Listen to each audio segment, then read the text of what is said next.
Así que nuevamente entonces, muy bienvenidos hoy a este webinar tan esperado de inclusión y, ¿cómo era? Diversidad. Inclusión y diversidad de acuerdo a la EMCC a través de Linbert Spencer. Paul, te cedo la palabra para que nos puedas introducir a nuestro gran invitado. En español, ¿cierto? En español. Ok. Muchas gracias por la presencia de ustedes. Es un placer enorme y un orgullo para nosotros tener a Linbert Spencer acá con nosotros. Él es parte del panel de mentoring e inclusividad de la EMCC Global y es panelista permanente con Ana Rivera Pinto y Ana Bejarano González. Él es responsable del Centro de Excelencia en Diversidad e Inclusión de EMCC Global y un experto en ese ámbito. Linbert es un facilitador, formador y coach, mentor activo, innovador, inspirador y es un orador que ha estado presente en gran parte de las conferencias que hace la EMCC. Ha facilitado seminarios en muchos países, Bangladesh, Barbados, Bélgica, Canadá, Etiopía, etc. Son muchos. Es autor de varias publicaciones, entre ellas Diversity Pocketbook, por ejemplo, y su libro Building a Multi-Ethnic Church es inspirador y está basado en líderes religiosos al ser más proactivo. Su trabajo en realidad como voluntariado, ustedes saben que la EMCC es una organización solamente con voluntarios, es un orgullo para nosotros poder contar con él y está en la lista de honores de Año Nuevo de la Reina en el año 2010. Así que bienvenido, Linbert. Muchas gracias por la charla que nos vas a entregar y te dejo la palabra.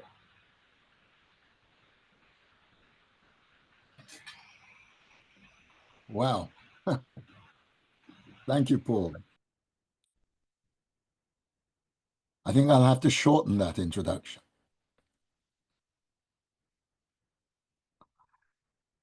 Okay, I'm now going to share my screen, if I may.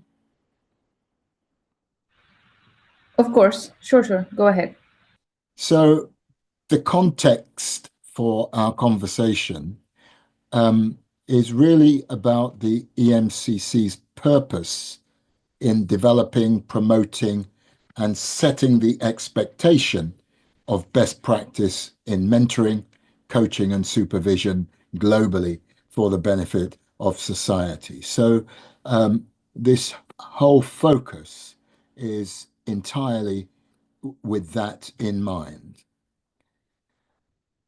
I like always to start off by being clear about what I believe and what we believe in the Center for Excellence, inclusion, diversity, and equality is. So equality is about treating everybody equally well. Treating everybody equally well, which doesn't necessarily mean treating everybody the same, because we are all different. Those of you with more than one child will know that you treat them equally well, but you treat them differently, because what we're wanting is an equality of outcome. Diversity is merely difference, and we are different from one another in a whole variety of ways. In many countries, there is legislation, which we might call anti-discrimination legislation, that identifies various groups against which we must not discriminate. And sometimes practitioners in the field of diversity and inclusion focus on diversity as though it was just about those particular aspects of diversity where there was anti-discrimination legislation.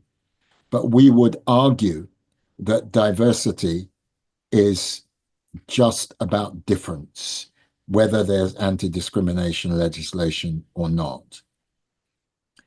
And perhaps most importantly, as a distinction, is to suggest that inclusion is an emotion. We feel included. I don't know how it is in Spanish, but we say a lot in English. I felt really included in that meeting or in that team or in that organization. Or alternatively, when I am with that group, I don't feel very included. It's an emotion. It's not just a physical presence, yet very often it's addressed as though it was a physical presence. So the terms are important to be distinguished. Inclusion is effected, so inclusion happens when we feel respected, valued, safe, trusted, and have a sense of belonging. And when these emotions are present for us, we are then able to be our best selves and do our best work. And I would invite you really just to pause and think about that. You know, when we do feel included, it's a combination of most, if not all, of these emotions. We're feeling respected, we're feeling valued. Perhaps most importantly, we're feeling safe and physically and psychologically safe and trusted. These things have to be present if we are going to be included.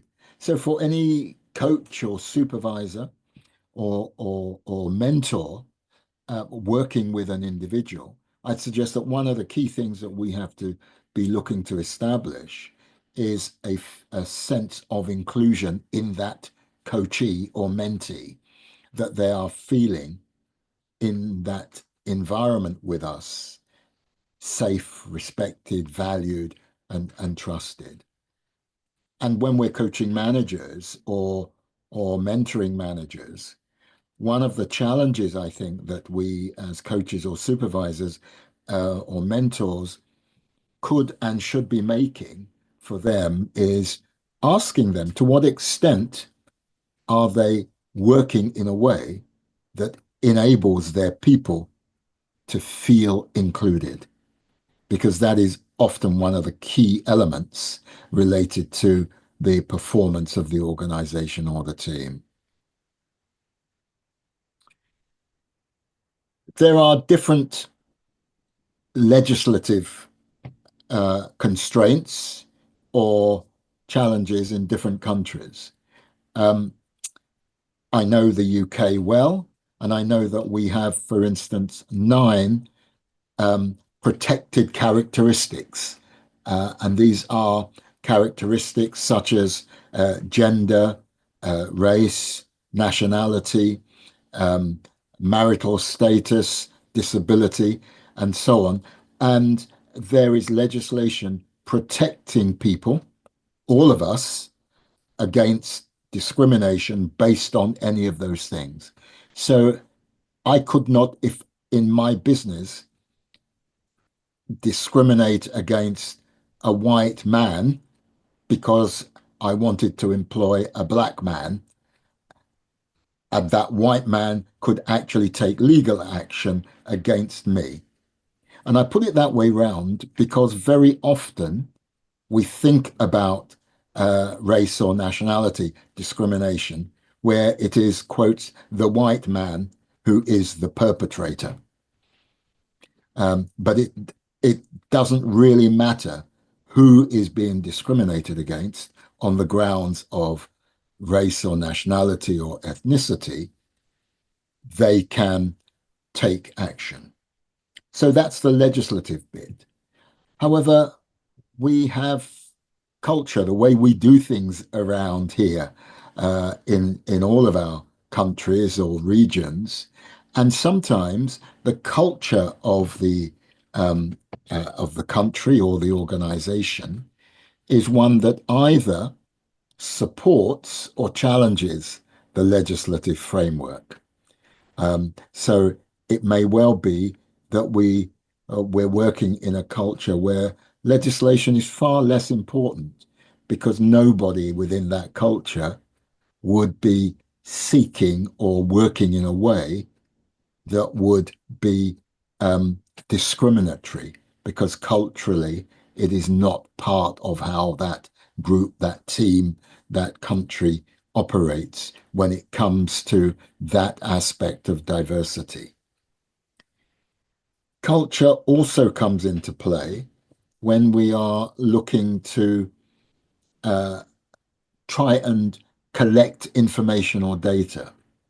So, for instance, I'm keen for the EMCC to understand just how diverse an organization we are, not just in terms of the different countries that make up EMCC Global, but within each country, the gender or ethnic or national or disability diversity that exists within each country. To do that, we have to collect data.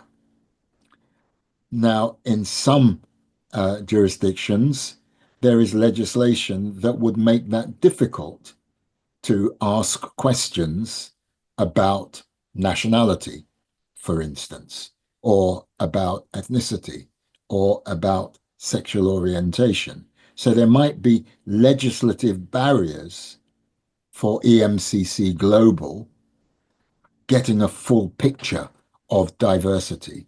And it may well be that in your Latin American region, you might also come up against legislation as a barrier if you're trying to collect data about your members.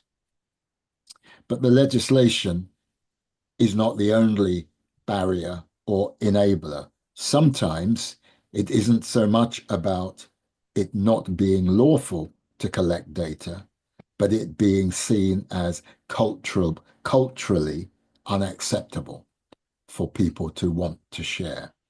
So one of the things I would be interested in hearing from you about when I've stopped talking is the extent to which there is legislation around anti-discrimination, whether there's anti-discrimination legislation, and or whether there is a cultural barrier or challenge that might cause it to be more difficult than less difficult to collect data. But we'll come back to that, if I may, Paul, at the end. But I would be really keen to hear people's thoughts on that. So we had some definitions right at the beginning, but I think that there are some important clarifications that are important about this agenda. Firstly, not being discriminated against does not mean people necessarily feel included. So just because I've not been discriminated against, or you haven't been discriminated against in the workplace or in EMCC LATAM, it doesn't mean to say that you necessarily feel valued, respected, safe, trusted, and have a sense of belonging. The one does not lead to the other. Sometimes organizations or countries make rules and laws prohibiting discrimination and thinking that they have now achieved inclusion. Well, whilst it's obviously an important step to take to not have discrimination as allowable, just because discrimination is not taking place does not mean inclusion is present. Secondly, a diverse team does not mean an inclusive team. Paul very kindly identified a number of my experiences over the past several decades, which has included working in a lot of organizations, and many of them did in those times and still do measure diversity, sometimes actually counting the number of people from different nationalities or different cultures or speaking different languages or their gender or disability, sexual orientation, and so on, and say we have a very inclusive team, whereas what they mean is they have a very diverse team. Because just because you have a lot of diversity does not mean that those people necessarily feel included. In fact, I would go so far as to say that sometimes the more diverse an organization is, the more challenges it faces when it comes to inclusion. And that can lead to all sorts of concerns because organizations can get very dispirited because too often people like me, consultants working in this field, can give the impression that diversity will lead to inclusion. And that is not the case. If anything, it's far more likely to be the other way round. An inclusive environment is much more likely to lead to greater diversity. As people feel, if you're feeling safe and valued and trusted, you're much more likely to welcome others into the team who are different from you, rather than the other way round. So a diverse team does not of itself mean an inclusive team. And this is a big challenge here. Being committed to inclusion, diversity, and equality, being even a professional, being even very well trained and experienced, as I would count myself, does not make me immune from bias. And if I had time this afternoon, I could give you a number of examples of, although it would probably mean damaging my credibility, a number of examples where bias has shown itself in my behaviors. Being committed and being trained and being qualified does not make us suddenly immune. It's not like having an injection to stop you getting the flu or COVID or whatever. You're still likely to be prone to bias. And that's a whole other workshop to be looked at in that regard.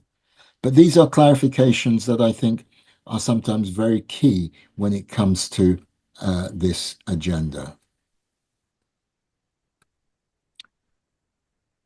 Some other things I think are important here when thinking about inclusion, diversity, and equality. It's about all of us and not just some of them.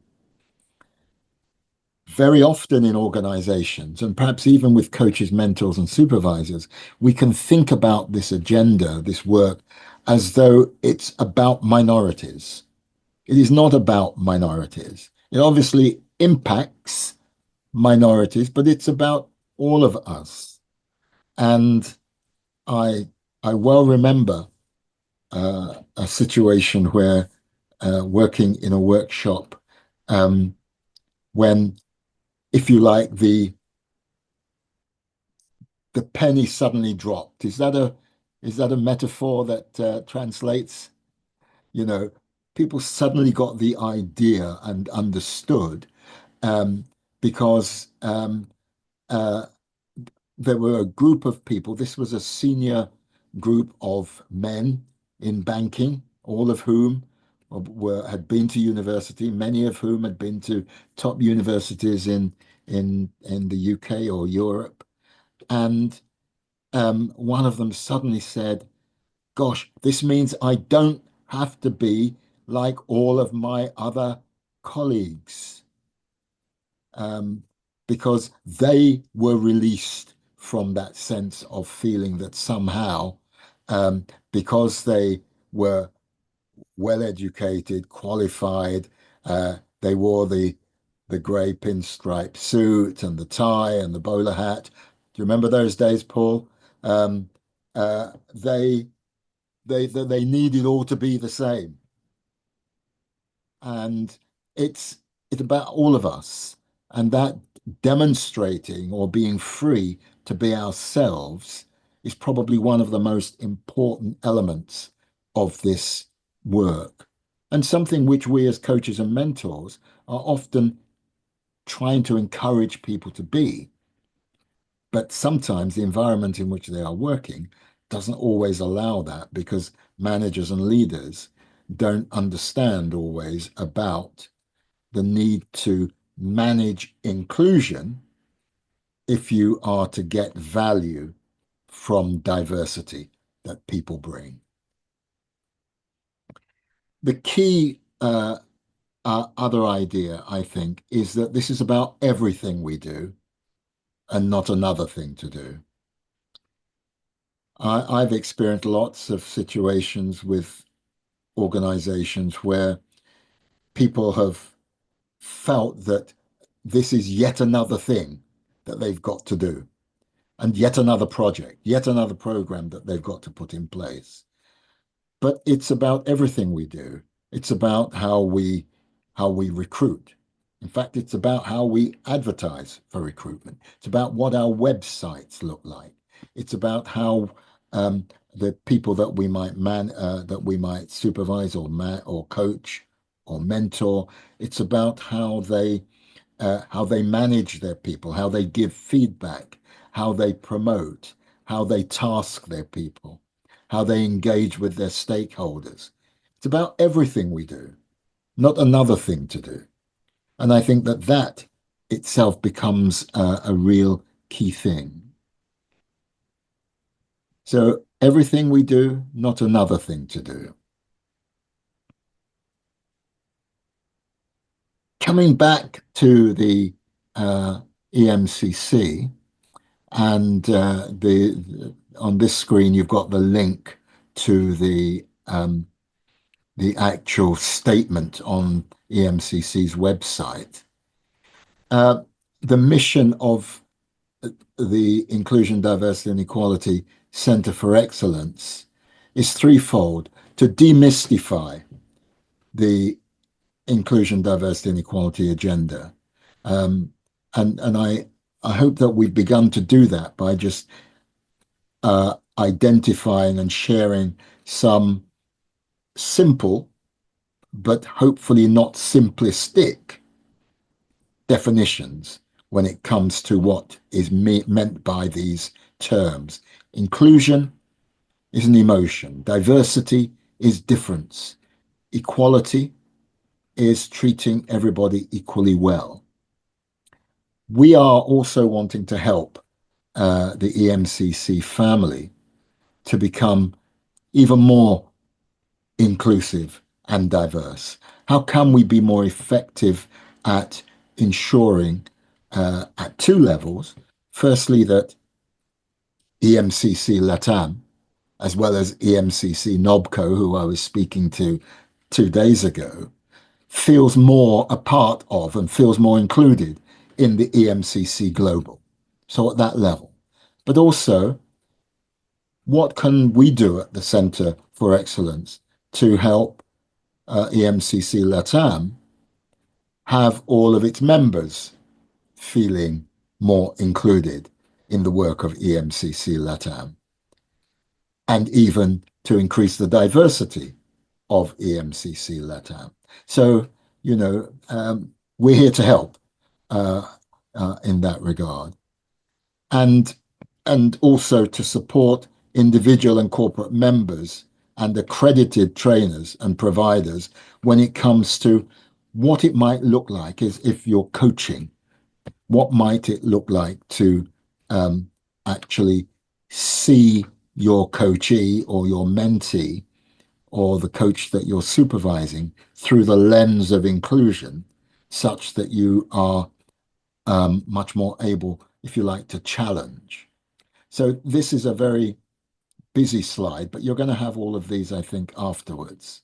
But I think that this is a final slide that says there are implications for the EMCC at every level when it comes to creating an inclusive environment, to creating EMCC as an inclusive environment. And my final question, I think there's a final question. Yes, is this: what will you do? Are there things that you feel now that you could be doing when it comes to EMCC LATAM as a more inclusive community of members, which might be about managing inclusion, challenging discrimination, if there is any that you notice, promoting equality, facilitating greater access.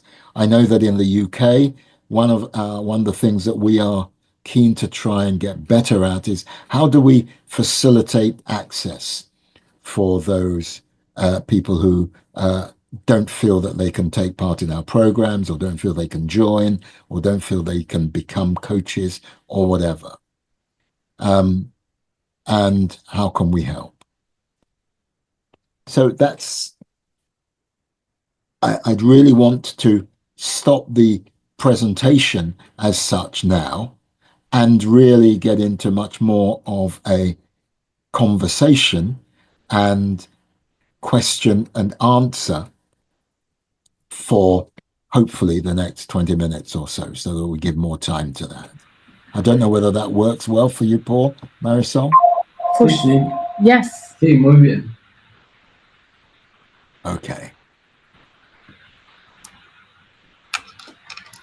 Linbert nos invita a continuación a hacer preguntas para poder compartir estos últimos minutos respecto de reflexiones de nuestra parte o dudas que tengan sobre la presentación.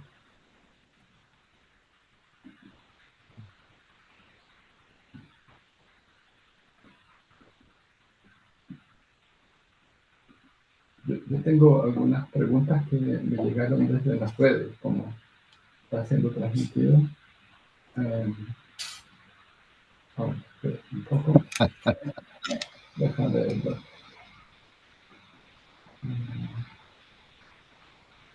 Ya va. You should say them in English. Okay. Yes, please. I have the Yes. Okay. You have the caption set. Okay.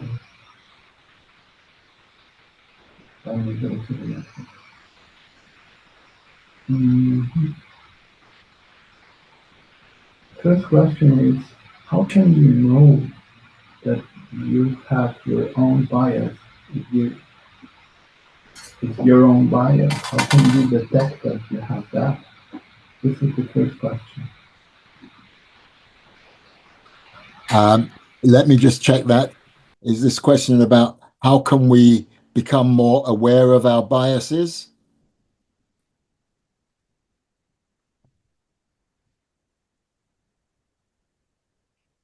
Paul, you're on mute.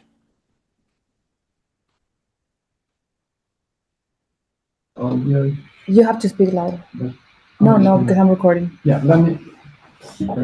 If he opens his mic, we'll have a problem here with the audience. Mic. Yeah. I understand. Should I repeat the question? Yeah, you have to speak louder. Yeah, the question is, how can we have awareness of our own biases if we are the very thing that is judging, if we have and we don't, or we don't have it? That is a great question. I think there are probably 2 or 3 things that we can do, because what we are talking about is unconscious bias. Yes, we don't know what we don't know, and it doesn't really matter how committed we are. We can't deal with the things about which we have no awareness. So the first thing that we can do is to try to reflect on our behaviors. But we need to ask ourselves a particular question. Before I suggest the particular question, I'll suggest to you the question that we often ask ourselves when we're doing reflection. At a broad level, our questioning is often in terms of how could we do this better? Or how could we do it differently next time? Or what can we do in order to avoid making that mistake? Those are the kinds of questions that we would ask, I think, in looking to improve our practices. When it comes to our bias, I think we have to ask ourselves a different question. And that question is, what did I believe about them, that group, that individual, before I went into the meeting? So this afternoon, I was obviously coming to meet with you for this workshop, and I had some beliefs in my mind based on a whole range of previous experiences that I'd had with Paul in different environments, and then together with Paul and Marisol in setting this up about how we were going to do it. And so I believed this was going to be an environment in which people were keen and interested and wanted to learn. So that was my belief. Now, mostly, and I suggest you, when we are interacting with other people, we don't bring our beliefs into our conscious mind. It's sitting in my subconscious mind, right? And all the, yes, and all these subconscious thoughts I have about people who look like that, who walk like that, who might talk like this, who might have that accent, who might wear those clothes, that drives my behavior and drives my bias. So that first question, what was I believing about them before I went in? And that can be a very deep and challenging question, because it forces us to think about, gosh, was I conscious of what I believe? Right. So that's the first thing. The second one is, if you're brave enough, you could ask a friend or colleague how they experience your behavior in that environment, if they were there as well. So you ask somebody how they behave. Okay. So those are a couple of ideas and thoughts.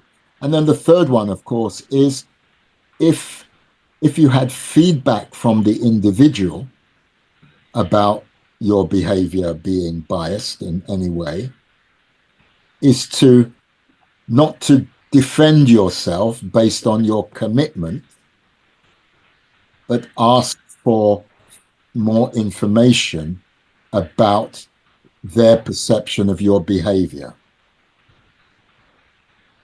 Okay, great answer, Linbert. Thank you. I've got a second question that I have to translate from Spanish in my mind. So hold on. Yeah. It's regarding equality. It says in environments where diversity is not fully recognized or valued, like for instance, I can imagine a situation like we have a French company, all senior management, they are Frenches. If it's from Spain, all of them are Spanish, or German, all of them are Japanese. They belong to the same kind of culture and ethnic. The question is, what specific strategies can we implement to ensure that everyone has equal opportunity for development and access to mentoring and coaching, considering that those lack of equalities? Okay, so this is a situation where people are coming with perhaps from different cultures, come together.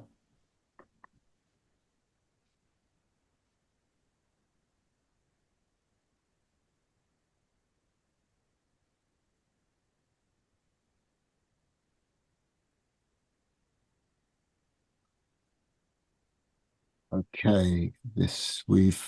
Paul, tienen los dos el micrófono apagado, entonces no se escucha. Oh, I'm so sorry. Can you say it again? Yeah. Gracias, Jessica. Are you hearing me now? Yes. Okay. The question was regarding equality, in the sense that the context is the following. You've got a company that senior management comes from a specific culture. It could be German, French, Japanese, Chinese, etc.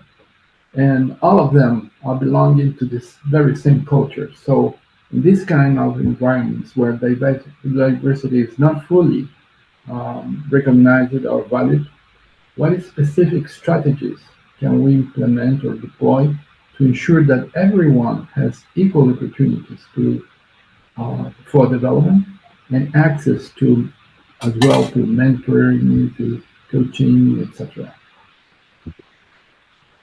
I think that, and this is the same approach that I would be recommending or using myself if in fact we were talking about actual discrimination, is to point the senior management or the leadership or whoever was being, if you like, the block to their mission or values statements, and to ask them how this is being played out when it comes to this particular group of people or that particular group of people, or to ask them whether they don't think that it applies to everybody in their business, because they can't have it both ways. So they can't be saying that their organization values only applies to the people from the country of origin that organization is based in, but has no application to the others. Right. Presumably they'll own that and say that it applies right across the company. And then you go on to have the conversation to say, well, how can we make sure that that's being applied to these people who might be in a different geographical location, or who might speak a different language, or who might have a different set of cultural norms? How can we make sure that they are treated equally well in terms of your value of whatever it might be? So I would always be suggesting that you focus on their values. Well, okay. The counter argument that is being said here is that for the company, for senior management and the board, it's easier to talk the same language and using the same cultural values. So they don't want to try new ones, and it's safer, and they don't take risks. Yes. Yes. I think that is absolutely the case. We all feel safer operating within our own cultural context. However, if people running organizations are serious about seeking to have the values of the organization lived out throughout the organization, then they will need to be taking more risks in certain areas of the organization than in others in order for that to be a reality. Or they just have to acknowledge that they're abandoning their values. Okay. They can't have it both ways. Right. That's right. I don't have any further questions. I don't know. Thank you. Thank you very much, Paul. We have time for just one more question. If someone from the audience would like to, or we could take over. I have a question. Taking advantage. Sure. Well, in today's context, Linbert, how can coaches and mentors can integrate the principles of diversity and inclusion to maximize the results? How can we use them? To maximize their results as a coach with regard to a coachee, or to maximize the results? Coaches or mentors. Oh, right. Okay. I think by by operating on the basis of seeing the world of their coachee or mentee through the lens of inclusion. So asking themselves simultaneously two lots of questions. Firstly, how can I ensure that in all of my engagement with my mentee or my coachee, they are feeling respected, trusted, safe, and valued, even when I am challenging them? Right. How can I do that? How will I do that? And secondly, if they are coaching somebody who is a manager or a leader in an organization, to always have in the forefront of their minds the potential, and I would say the likelihood, that their coachee or mentee is not taking account of their team's sense of inclusion in their day-to-day work with them. So most of the time when I'm coaching managers or leaders who are feeling that somehow things aren't going well with their team, most of the time it's the starting point is there are people in their team who do not feel respected, trusted, safe, valued, and have a sense of belonging.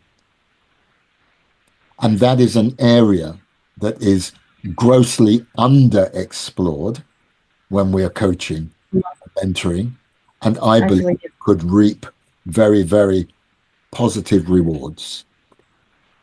Thank you. Thank you, Linbert. Go ahead, Paul. Okay. In English, in English. I think English because we have our guest here. We are reaching the end of your presentation, Linbert. First, from the bottom of our heart, thank you very much for being here. It was very kind of you, giving as a Christmas present your time, your precious time, and it has been really enlightening and very rich information. So we have now the goal of putting this into work, and EMCC LATAM. So thank you on the name of, in behalf of EMCC LATAM. Whatever you are doing, be sure that it's producing great results. Be confident of it. So thank you for the assistance of our audience, future people that are going to watch us. So thank you. Thank you. Thank you so much, Linbert. Thank you. Thank you for having me. I've enjoyed it. Thank you. Thank you. Be well. Have a good day. Y tengan todos un buen fin de semana, un buen día. Great holidays for you, Linbert. Yeah. Thank you. Holidays. Bye-bye. Bye-bye. Bye-bye. Bye. Bye-bye.